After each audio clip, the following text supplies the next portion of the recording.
در حوالی ساعت 2 بامداد امروز آسمان ولسوالی مارجه با شلیک گلوله‌های نورافروز روشن شد و به دنبال آن هزاران نظامی افغان و خارجی از روی زمین و نیز با چرخبال‌ها به سوی مارجه یورش بردند تا بزرگترین عملیات نظامی را در 8 سال اخیر برا بیندازند. عملیاتی که بیش از 15,000 سرباز و افسر افغان، آمریکایی، بریتانیایی، دنمارکی و استونیایی در آن حضور دارند. گزارش‌ها می‌رسانند که رئیس جمهور کرزی دیشب فرمان آغازین عملیات را صادر کرد و در نخست در حدود 4800 نظامی آمریکایی و 1500 نظامی افغان به سوی محل عملیات روان شدند. جایی که نیروهای افغان و خارجی گمان می‌برند که در حدود 1000 جنگجوی مخالف به شمول شهروندان خارجی در برابرشان قرار داشته باشند.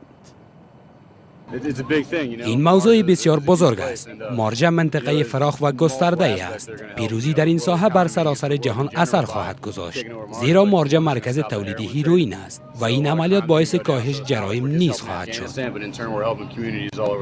ما کسایی را از بین میبریم که دشمن مردم قریه است. در این میان جلوگیری از تلفات بر غیر نظامیان از اولویت‌های این عملیات که نیروهای افغان در برنامه‌ریزی آن نقش اساسی دارند گفته شده است. نخست از مردم محافظت کنید. دشمن را به گونه‌ای شکست دهید که به غیر نظامیان آسیبی نرسد. اگر خطر متوجه بیگناهان می شود، دست از تیراندازی بردارید، حتی اگر این کار شما را با خطر بزرگتر روبرو می سازد. پیش از آغاز این عملیات نیروهای خارجی به باشندگان مارجه که بیش از 120,000 جمعیت دارد هشدار داده بودند که خانه‌هایشان را ترک گویند. از همین رو صدها خانواده از مارجه بیرون شدند و به گفته بریالی رحیمی خبرنگار تلویزیون تولو در ولایت هلمند امروز نیز خانواده‌های از مارجه به شهر لشکرگاه رسیدند. د مرجع څخه اوس راغلي یو هلته جنگ دی، ډیر حالات سره اصراري دی.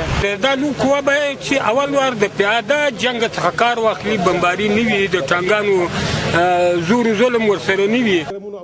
با این هم مقامات افغان در جنوب کشور ساعتی پس از آغاز این عملیات از نبود مقاومت از سوی طالبان سخن گفتند و اعلام داشتند که بیشتر بخش‌های مورد نظرشان به تصرف نیروهای افغان و خارجی درآمدند. در همین حال طالبان میگویند که آنان بخش‌های زیر ادارهشان را هنوز در اختیار دارند. ټول هغه اهداف چې موږ د دغه عملیاتو لپاره لرل هغه به ان شاء الله په کامیابی سره ترسره کیږي.